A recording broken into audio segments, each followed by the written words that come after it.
Hello and welcome guys, welcome back to the channel. आज accounting terms में कुछ relevant और मोस्ट इंपॉर्टेंट अकाउंटिंग टर्म्स हम सीखने जा रहे हैं बच्चों। I must say masters of accounting terms. ये अकाउंटिंग टर्म इसलिए रेलेवेंट हैं क्योंकि आगे आपकी अकाउंट्स की जर्नी के लिए महत्वपूर्ण जो पिलर्स हैं, जो महत्वपूर्ण बेस हैं, वो ये बनाती हैं। मतलब इन अकाउंटिंग टर्म्स को सीखना बेसिकली आपके लिए बहुत ज्यादा रिलेवेंट है। तो बच्चों, शानदार नोट्स मैंने हैंड रिटन आपके लिए तैयार किए हैं। बहुत ही सिंपलेस्ट तरीके के साथ इन अकाउंटिंग टर्म्स को सीखते हैं और आगे बढ़ते हैं बच्चों। कैपिटल। कैपिटल का मतलब बच्चों, ऑनर के द्वारा बिजनेस के अंदर जो भी फंड कंट्रीब्यूट किया जाता है, जो भी पैसा लगाया जाता है, उसे कैपिटल कहते हैं। हम अकाउंटिंग बिजनेस के लिए कर रहे हैं, ऑनर की पर्सनल ट्रांजैक्शंस की हम अकाउंटिंग नहीं कर रहे हैं। बिजनेस को चलाने के लिए, जैसा आप जानते हैं, फंड्स की रिक्वायरमेंट होती है। गाड़ी को चलाने के लिए पेट्रोल की जरूरत होती है। उसी तरह से बिजनेस को रन करने के लिए फंड्स की जरूरत होती है और ये फंड्स मेनली ओनर्स के द्वारा प्रोवाइड किया जाता है। तो बिजनेस को स्टार्टिंग के लिए जो पैसा चाहिए, बिजनेस को स्टार्ट करने के लिए जो पैसा चाहिए, उस पैसे का कंट्रीब्यूशन ओनर के द्वारा बिजनेस में किया जाता है और वो फंड ही बिजनेस के लिए कैपिटल कहलाता है। जैसा कि आप देख सकते हैं, ओनर के द्वारा यहां पर प्रोप्राइटर, आप इसको प्रोप्राइटर भी बोला जाता है, ओनर का दूसरा नाम प्रोप्राइटर है। इन्वेस्ट किया है यहां पर ₹10 lakh in the business, that is called asset, that is called capital for the business. तो capital is the amount invested by the proprietor और owner in the business. I hope so बात समझ में आ गई होगी। कैपिटल में be in form of money.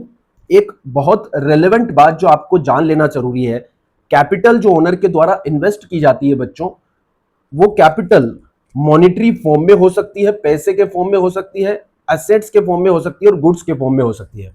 यदि मॉनिटरी फॉर्म में इन्वेस्टमेंट किया जा रहा है तो वो कैश कैपिटल है, और यदि एसेट्स और गुड्स के फॉर्म में इन्वेस्टमेंट किया जा रहा है बच्चों, तो वो यहां पर कैपिटल इन काइंड कहलाएगी। जैसे कि एग्जांपल ले लेते हैं हम, ये हमारे बिजनेस का ओनर है।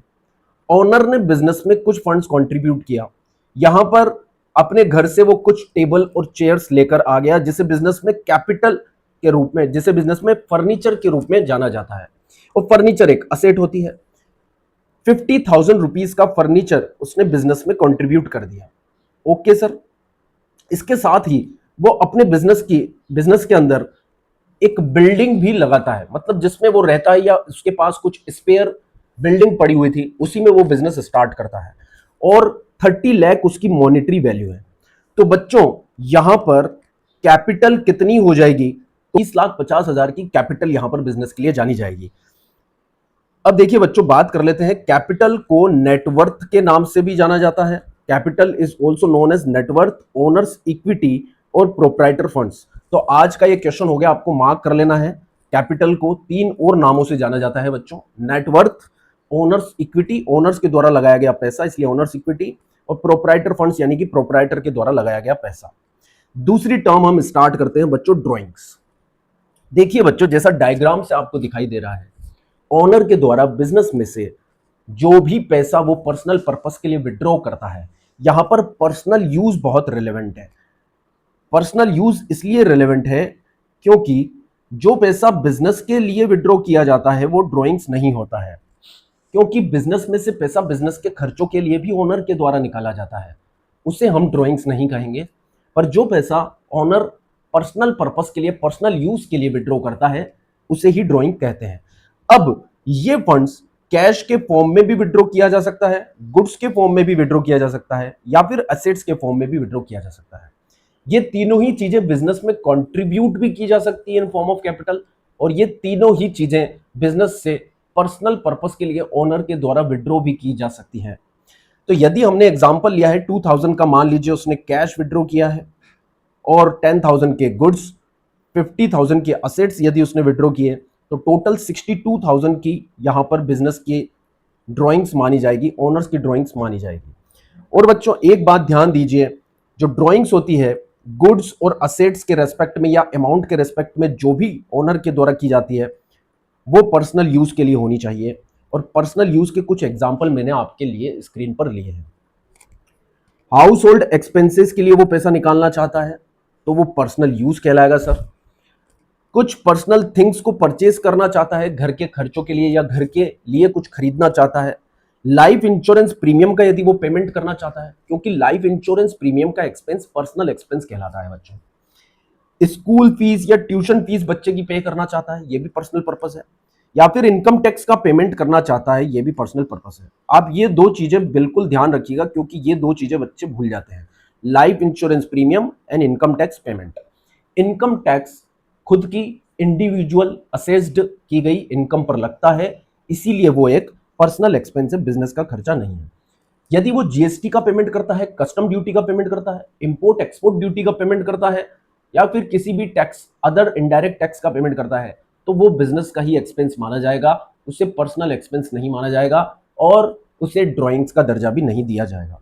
एक महत्वपूर्ण बात यह है कि ड्राइंग्स से, यदि ओनर ड्राइंग करता है तो ड्राइंग से कुल मिलाकर कैपिटल रिड्यूस हो जाती है। यदि ओनर ने 50 लाख रुपए बिजनेस में लगाए हैं कैपिटल के रूप में और 10,000 वो विड्रॉ कर लेता है but only for personal use, तो उसकी कैपिटल 50 लाख माइनस 10,000 यानी कि 49,90,000 रह जाएगी सर। ये आपको ध्यान देने की जरूरत है। तो हमने दो चीजें पढ़ी, कैपिटल और ड्राइंग्स। कैपिटल वो अमाउंट होता है जो ओनर के द्वारा बिजनेस को स्टार्ट करने के लिए स्टार्टिंग फंड के रूप में इन्वेस्ट किया जाता है।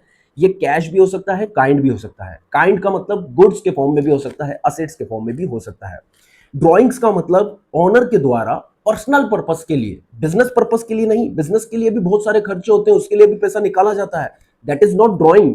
बट पर्सनल पर्पस के लिए जो पैसा ओनर के द्वारा विड्रॉ किया जाता है बिजनेस से, इन फॉर्म ऑफ कैश और इन फॉर्म ऑफ असेट और इन फॉर्म ऑफ गुड्स, मतलब कैश और काइंड, वो ड्राइंग्स कहलाता है। और ड्राइंग्स के कारण बिजनेस में ओनर की जो कैपिटल होती है वो रिड्यूस हो जाती है। बच्चों, कैपिटल को इंटरनल लायबिलिटी माना जाता है और ड्राइंग्स के कारण ऐसी लायबिलिटी बिजनेस के द्वारा ओनर के रेस्पेक्ट में कम कर दी जाती है। मान लीजिए जब कैपिटल लगाई थी 50 लाख रुपीस की, तो बिजनेस ने लायबिलिटी बुक करी थी, विद रेस्पेक्ट ऑफ ओनर, तो 50 लाख रुपए की। अब ड्राइंग्स के कारण बच्चों यहां पर लायबिलिटी हो जा रही है बिजनेस की कम, और नेट लायबिलिटी जो रह जा रही है वो 49,90,000 की रह जा रही है। अब आगे लायबिलिटी, जो मोस्ट इंपॉर्टेंट टॉपिक है, बहुत रिलेवेंट टॉपिक है आप सभी के लिए। लायबिलिटी क्या होता है सर? लायबिलिटी का मतलब होता है कोई भी पैसा जो बिजनेस के द्वारा पेबल है। हमने एज ए बिजनेस जो भी पैसा लोगों से उधार ले रखा है वो बिजनेस के लिए लायबिलिटी है। सिंपल शब्दों में यदि मैं कहूं तो मतलब any amount owed or payable by business to the outsiders or to the proprietor। Liability दो लोगों के रेस्पेक्ट में होती है। एक तो ओनर के रेस्पेक्ट में, जो ओनर ने फंड लगाया है, कैपिटल लगाई है। अभी हमने देखा था 50 लाख में से 10,000 कम हो गए, 49,90,000 की लायबिलिटी रह गई। तो ओनर के रेस्पेक्ट में जो कैपिटल का कंट्रीब्यूशन हुआ है, बिजनेस उसे भी लायबिलिटी मानता है। हाँ, बिजनेस उसे इंटरनल लायबिलिटी मानता है या इंटरनल लायबिलिटी का दर्जा देता है।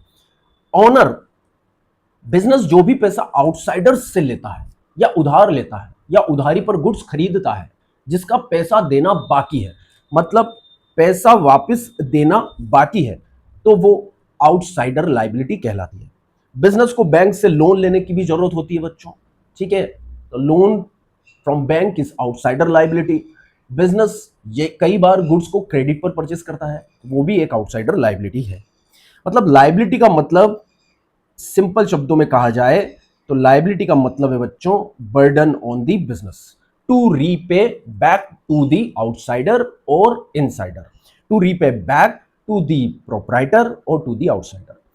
तो एग्जांपल लिया है यहां, बहुत अच्छे से समझ में आपको आ जाएगा। देखिए बिजनेस ने यहां पर लोन लिया है। क्या लिया है सर? लोन लिया है, बैंक से लोन लिया है। तो ये एक हो गई हमारी एक्सटर्नल लायबिलिटी। और ओनर ने जो बिजनेस में कैपिटल कंट्रीब्यूट की है, ये हो गई बिजनेस के लिए इंटरनल लायबिलिटी। अब एक्सटर्नल लायबिलिटी को फिर से दो पार्ट्स में डिवाइड किया गया है बच्चों। एक्सटर्नल लायबिलिटी को फिर से दो पार्ट्स में डिवाइड किया गया है। External liability, non current liability और current liability. Non current liability का मतलब ऐसा पैसा जो बिजनेस ने आउटसाइडर्स को पे करना है और वो भी 1 साल के बाद पे करना है।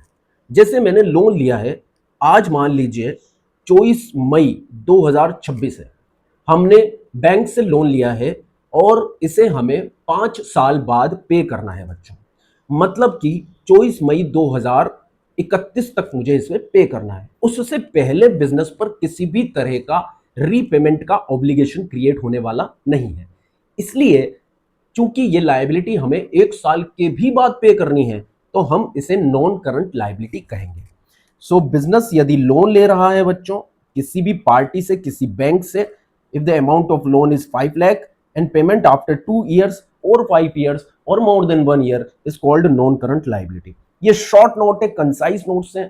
फिर इसके बाद मैं आपको पीपीटी नोट्स प्रोवाइड करूंगा, आप मुझे मैसेज कर दीजिएगा। टेलीग्राम चैनल पे यदि आपको प्रोवाइड कर दूंगा, व्हाट्सएप कर देंगे तो मैं व्हाट्सएप पर आपको प्रोवाइड कर दूंगा।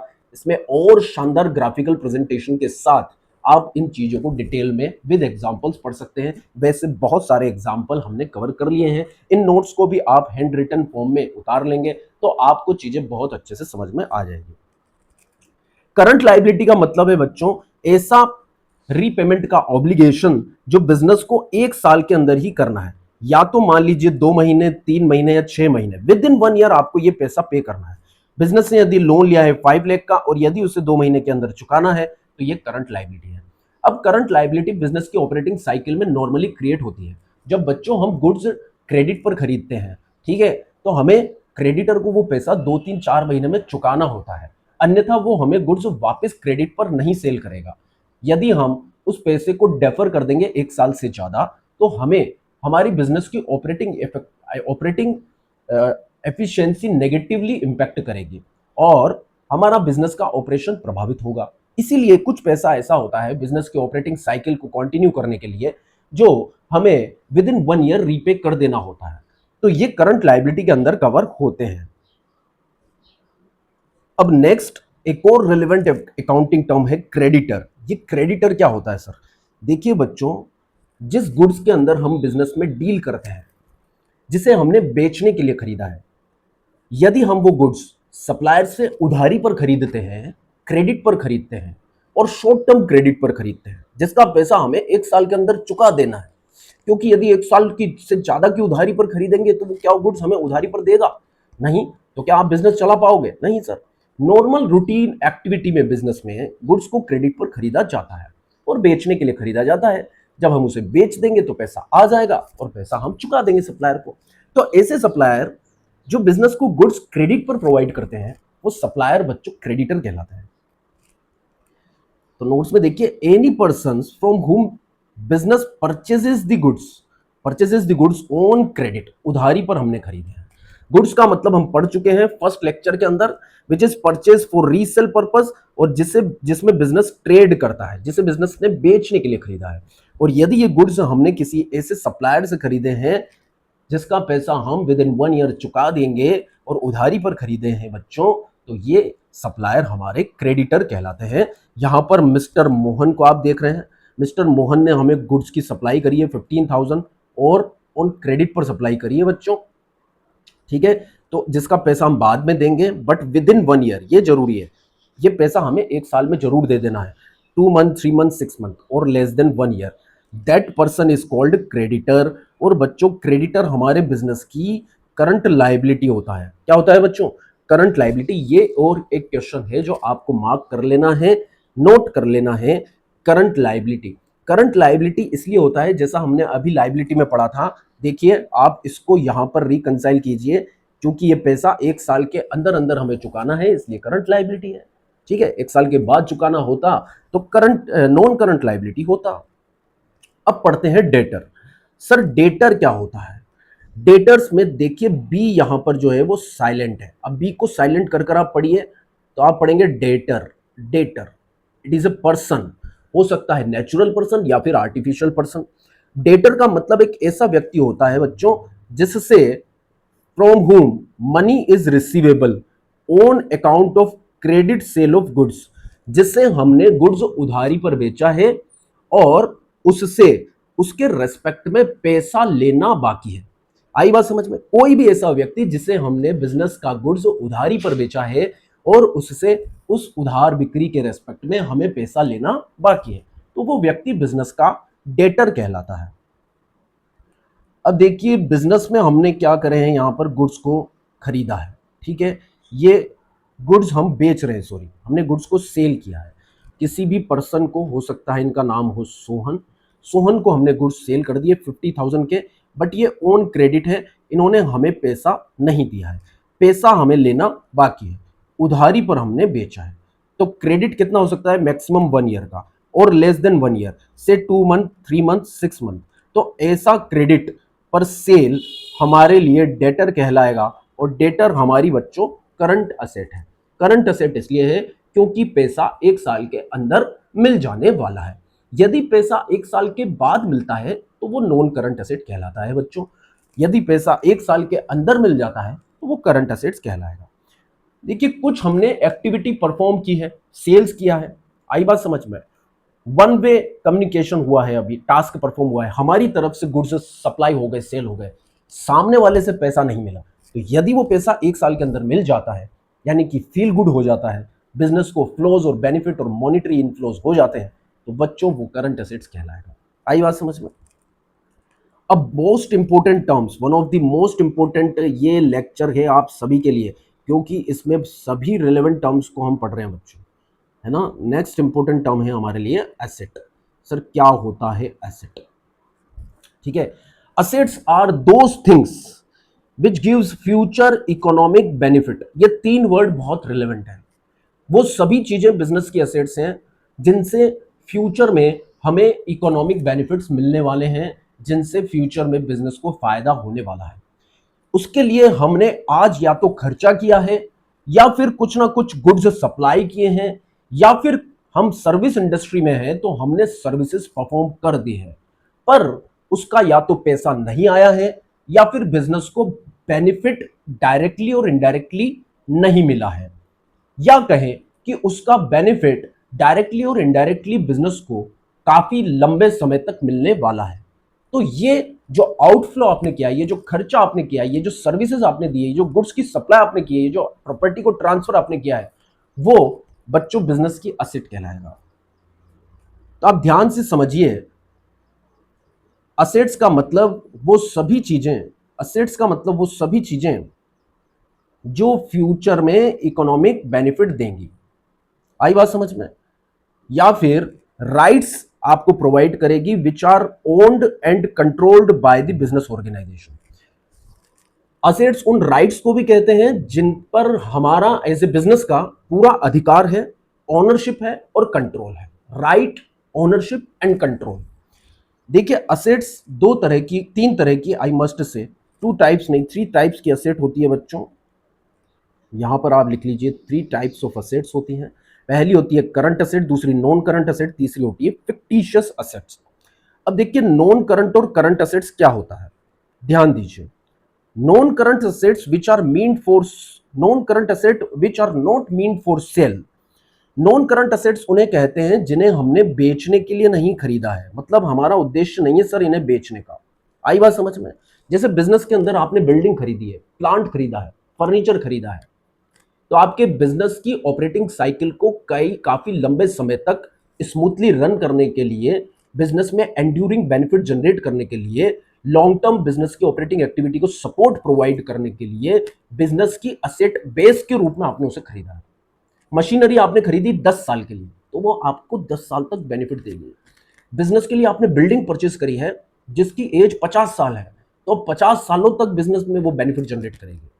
बिजनेस में आपने फर्नीचर खरीदा है जिसपे आपके कस्टमर बैठेंगे, आई बात समझ में, तो वो फर्नीचर की एज मान लीजिए 20 साल है, तो 20 साल तक बिजनेस की ऑपरेटिंग एक्टिविटी को स्मूथली रन करने के लिए वो सपोर्ट बेस प्रोवाइड करेगा। यह है नॉन करंट असेट, जिसे हम बेचने के लिए नहीं खरीदते हैं, जिससे बिजनेस में लॉन्ग टर्म बेनिफिट जनरेट करने के लिए डायरेक्टली इनडायरेक्टली बिजनेस की ऑपरेटिंग एक्टिविटी को स्मूथली रन करने के लिए सपोर्ट प्रोवाइड करने के लिए हम खरीदते हैं। ये है आपकी नॉन करंट असेट्स। बिजनेस में मोटर कार आपने खरीदी, मोटर व्हीकल आपने परचेस किया, वो भी आपके बिजनेस में एंड्यूरिंग बेनिफिट देगा। प्लांट खरीदा, मशीनरी खरीदी, फर्नीचर खरीदा, फिक्सचर्स खरीदे, लैंड खरीदी, जो बिजनेस में लॉन्ग टर्म और एंड्यूरिंग बेनिफिट प्रोवाइड करेंगे। कंप्यूटर खरीदा, सॉफ्टवेयर खरीदा, ये भी बिजनेस को एंड्यूरिंग बेनिफिट प्रोवाइड करेंगे। Copyright, goodwill, brand name, software, ये सभी एंड्यूरिंग बेनिफिट प्रोवाइड करेंगे। इन सभी का बेनिफिट शॉर्ट टर्म नहीं होता है, लॉन्ग टर्म होता है, इसलिए ये बच्चों नॉन करंट असेट होती है। तो यदि नोट्स का हम सपोर्ट लें and they are held for a period of more than 12 month, मतलब एक साल के अंदर हम उन्हें बेचने वाले कतई नहीं है, हम दीर्घकालीन अवधि तक, लंबे समय तक उन्हें होल्ड करेंगे। विच गिव्स एंड्यूरिंग, यहां लिखा है मैंने, which gives enduring benefits to the business और support the business operations for a long period more than 1 year, it is called non current assets. आई बात समझ में? नॉन करंट असेट्स को फिर दो भाग में डिवाइड किया जाता है, पर करंट असेट्स क्या होती है एक बार देख लेते हैं। इसका ठीक ऑपोजिट करंट असेट का मतलब जिसे बेचने के लिए आपने रख रखा है, जैसे क्लोजिंग स्टॉक। मान लीजिए मैं किसी गुड्स में डील करता हूं, मैं इस गुड्स में आर्टिकल में डील करता हूं, मैंने खरीदी थी 50,000 यूनिट इस साल, पूरा प्रयास किया मैंने, पूरा एफर्ट्स किया मैंने कि ये 50,000 यूनिट इस साल सेल हो जाए, बट इसमें से कुछ 5,000 यूनिट बच गई एंड ऑफ द ईयर में, अकाउंटिंग ईयर के एंड में 31 मार्च का। तो बच्चों मैं उसे कहूंगा क्लोजिंग स्टॉक, और चूंकि नेक्स्ट ईयर मैं सबसे पहले इन बची हुई यूनिट्स को ही सेल करूंगा। अब मैंने इसे असेट का दर्जा इसलिए दिया है, ध्यान से यदि आपने पढ़ा है तो आप समझ गए होंगे, क्योंकि मैंने ये 5,000 यूनिट जो इस साल बची हैं, इनको खरीदने पर खर्च तो इसी साल किया था, पर ये बेनिफिट मुझे नेक्स्ट ईयर में देगा। यदि बेनिफिट एक दिन भी डेफर हो जाता है नेक्स्ट ईयर में, तो वो बच्चों असेट बन जाती है, और यदि बेनिफिट नेक्स्ट ईयर में पूरी तरह से कंज्यूम हो जाएगा तो वो करंट असेट्स है, और बेनिफिट कई सालों तक मिलता रहेगा तो वो नॉन करंट असेट है। सिंपल है। वन टाइम एक्सपेंडिचर, यदि वो नेक्स्ट ईयर डेफर हो जाए बेनिफिट तो करंट असेट, और यदि उसके बाद भी बेनिफिट मिलता रहे तो non current asset. In simple age. तो यदि क्लोजिंग स्टॉक को यदि मैं बात करूं तो मैंने बेचने के लिए खरीदा था, नहीं बिक पाया, अगले साल बिकेगा, मैंने इसके अंदर खर्चा इस साल कर रखा है, तो ये असेट्स क्रिएट हो चुकी है जो मुझे नेक्स्ट ईयर बेनिफिट देगी। And easily converted into cash with in 12 month, मैं इसे अगले साल कैश में कन्वर्ट कर दूंगा। आई होप सो आपको बात समझ में आ गई होगी। Which gives short term benefits और which benefit is consumed within 1 year. यदि मैं इसके कुछ एग्जाम्पल आपकी स्क्रीन पर लिखना चाहूं जिनका बेनिफिट एक साल के अंदर मिल जाता है बच्चों, तो वो है क्लोजिंग स्टॉक। आप लिख सकते हैं यहाँ पर नोट्स यदि आप बना रहे हैं तो वो है बच्चों क्लोजिंग स्टॉक। क्लोजिंग स्टॉक के साथ आपके डेटर्स भी करंट असेट है, क्योंकि जिन्हें हमने उधार इस साल बेचा है तो आउटफ्लो तो इस साल हो गया गुड्स का, पर बेनिफिट या इनफ्लो या कैश का इनफ्लो वो नेक्स्ट ईयर में होने वाला है, तो 12 मंथ में कैश में कन्वर्ट हो जाएंगे, इसलिए मैंने इनको असेट्स का दर्जा दिया है। अब बच्चों कैश का बैलेंस, जो आपके पास बैलेंस बचा है कैश का, या बैंक बैलेंस आपके पास इस अकाउंटिंग ईयर में बचा है, वो भी नेक्स्ट ईयर में बेनिफिट देगा या बिजनेस की ऑपरेटिंग साइकिल को स्मूथली रन करने में काम आएगा, इसलिए ये करंट असेट है। आई बात समझ में? और भी बहुत सारी करंट असेट्स होती हैं जो टर्म्स मैंने अभी आपको समझाई नहीं है, तो आपको अभी समझ में नहीं आएगी, आप लिखना चाहें लिख सकते हैं। प्रीपेड एक्सपेंसेस भी बच्चों करंट असेट होती है, ठीक है। एक्रूड इनकम भी करंट असेट होती है, ठीक है। इसके बाद बिल्स रिसीवेबल भी करंट असेट होती है। कुछ और चीज़ें होती हैं जो आपको बाद में समझ में आएगी, जैसे हम आगे प्रोसीड करेंगे, चीज़ें सीखना चालू करेंगे, तब ये बातें आपको समझ में आ जाएगी। आई बात समझ में? अब देखिए नॉन करंट असेट्स को फिर दो पार्ट्स में डिवाइड किया गया है। नॉन करंट असेट्स का मतलब क्या होता है बच्चों? One time expenditures which gives you enduring benefits for more than 12 month, next year तक ही बेनिफिट मिलेगा या उसके बाद भी मिलेगा, बताओ कमेंट बॉक्स में कमेंट कर कर बताओ। सभी बच्चों को कमेंट करना, लाइक करना कंपलसरी है। If you do not yet, आप यहाँ तक आए हैं तो लाइक जरूर कीजिए, कमेंट कीजिए, आंसर दीजिए, एंगेजमेंट क्रिएट होता है, ठीक है। मैं रिप्लाई जरूर करूंगा। टेंजिबल असेट्स और intangible assets, non current asset का मतलब होता है सर जो एंड्यूरिंग बेनिफिट देगी, कई सालों साल तक बिजनेस में इसका बेनिफिट मिलने वाला है। टेंजिबल का मतलब जैसा नाम से ही प्रतीत होता है, टेंजिबल का मतलब जिसका फिजिकल एग्जिस्टेंस है, फिजिकली एग्जिस्ट करती है, जैसे टेबल हो गया, ये लैपटॉप हो गया जिसमें मैं पढ़ा रहा हूँ, कैमरा हो गया जिस पे मैं पढ़ा रहा हूँ, तो ये मेरी असेट्स है। व्हाइट बोर्ड हो गया, ये मेरी असेट्स है, और ये टेंजिबल असेट्स है, I can touch and feel. तो प्लांट मशीनरी हो गया, फर्नीचर हो गया, बिल्डिंग हो गया, ये बिजनेस की टेंजिबल असेट्स है। इनटेंजिबल असेट्स, हाँ देने वाली बेनिफिट्स दोनों ही, टेंजिबल हो या इनटेंजिबल, नॉन करंट असेट हो, लॉन्ग टर्म बेनिफिट देंगे एक साल से ज्यादा। बट इंटेंजिबल का मतलब you can not touch and feel, जिसका फिजिकल एग्जिस्टेंस नहीं है पर बेनिफिट उसका मिलने वाला है, जैसे कॉपीराइट, ब्रांड नेम, सॉफ्टवेयर, ये सब चीजें बनाने के लिए खर्चा किया जाता है, बड़ा huge amount of expenditure business इस पे करता है और इसका बेनिफिट कई सालों साल तक मिलता है, इसलिए ये नॉन करंट असेट है। और इंटेंजिबल इसलिए क्योंकि फिजिकल एग्जिस्टेंस नहीं होता। तो टेंजिबल और इंटेंजिबल में सिंपल सा एक डिफरेंस है, टेंजिबल का फिजिकल एग्जिस्टेंस होता है, टेंजिबल से भी सालों साल बेनिफिट मिलते हैं, इनटेंजिबल का फिजिकल एग्जिस्टेंस नहीं होता, जिसे क्रिएट किया जाता है, क्रिएट किया जाता है ह्यूज अमाउंट ऑफ एक्सपेंडिचर कर कर, और जिसका बेनिफिट सालों साल मिलता है, ये एक बिजनेस को राइट देता है कई सालों तक बेनिफिट जनरेट करने के लिए। एक फिक्टिशियस असेट्स होती है, फिक्टिशियस मतलब नाम मात्र की एसेट, जैसा नाम से प्रतीत हो रहा है, फिक्टिशियस, काल्पनिक, नॉमिनल। आई बात समझ में? आप इस पर अभी ज्यादा गौर मत फरमाइए, डेफर्ड रेवेन्यू एक्सपेंस जो हमने पढ़ा था और ये चीजें काफी सिमिलर है, ठीक है, काफी सिमिलर है आई मस्ट से, क्योंकि बिल्कुल सेम तो नहीं है। फिक्टिशियस असेट्स का मतलब है कि आपने एक बड़ा अमाउंट एक्सपेंडिचर किया है जिसका बेनिफिट 3 से 7 साल के अंदर कंज्यूम हो जाएगा, ना तो ज्यादा लंबे समय तक मिलेगा या ना ही बिल्कुल 1 साल के अंदर कंज्यूम हो जाएगा। बेनिफिट रिलेटिवली मोर देन 1 ईयर, रिलेटिवली मोर देन 1 ईयर तक आपको इसका बेनिफिट मिलने वाला है। अब देखिए 3 साल तक यदि इसका बेनिफिट मिलना है तो आपको इसे 3 साल के अंदर ही राइट ऑफ करना है। तो पहले साल के अंदर जो पोर्शन आप राइट ऑफ कर चुके हैं, उसके बाद जो 2 साल के अंदर राइट ऑफ होने वाला है उसे आप असेट का दर्जा देते हैं। तो एग्जाम्पल के रूप में advertisement expense note return of profit and loss का डेबिट बैलेंस, ये फिक्टिशियस असेट्स है। अब बच्चों यदि मैं इसका और एग्जाम्पल आपको डिटेल में ले लूं, यदि हम इसका एग्जाम्पल लेते हैं फिक्टिशियस असेट्स का, तो मान लीजिए बच्चों हमने एडवर्टीजमेंट पर खर्चा किया है, ठीक है, 50,000 का, यहां पर हमने स्टार्टिंग में खर्चा किया है 50,000 रुपीज का ऑन एडवर्टीजमेंट, ठीक है, और ये हमें बेनिफिट देगा 5 सालों के लिए। तो 50,000 को 5 ईयर्स में डिवाइड कर देना आपको 10,000 पर एनम। तो जैसे ही फर्स्ट ईयर एंड होता है, ये मान लीजिए आपका ये हो गया फर्स्ट ईयर एंड, तो फर्स्ट ईयर एंड यहां पर होता है तो आप ट्रेडिंग P&L और बैलेंस शीट बनाते हैं। तो मान लीजिए आपने बनाया है P&L और बैलेंस शीट, तो प्रॉफिट एंड लॉस अकाउंट के अंदर आप ये जो 10 साल आपने 10,000 को आपने कंज्यूम कर लिया, मान लीजिए 50,000 के एक्सपेंस को 5 ईयर्स तक बेनिफिट मिलेगा, जिसमें 10,000 पर एनम आप बेनिफिट कंज्यूम करेंगे। आपने एडवर्टीजमेंट एजेंसी को 50,000 दे दिए, वो एडवर्टीजमेंट रन करेगी 5 सालों तक। फर्स्ट ईयर के एंड में आपने कितना कंज्यूम कर लिया बेनिफिट? 10,000। तो आप क्या कीजिए, 10,000 को तो उठाकर प्रॉफिट एंड लॉस अकाउंट के अंदर राइट ऑफ कर दीजिए जो बेनिफिट आप ले चुके हैं, और बचे हुए 40,000 को बैलेंस शीट में आपको दिखाना है एज ए असेट।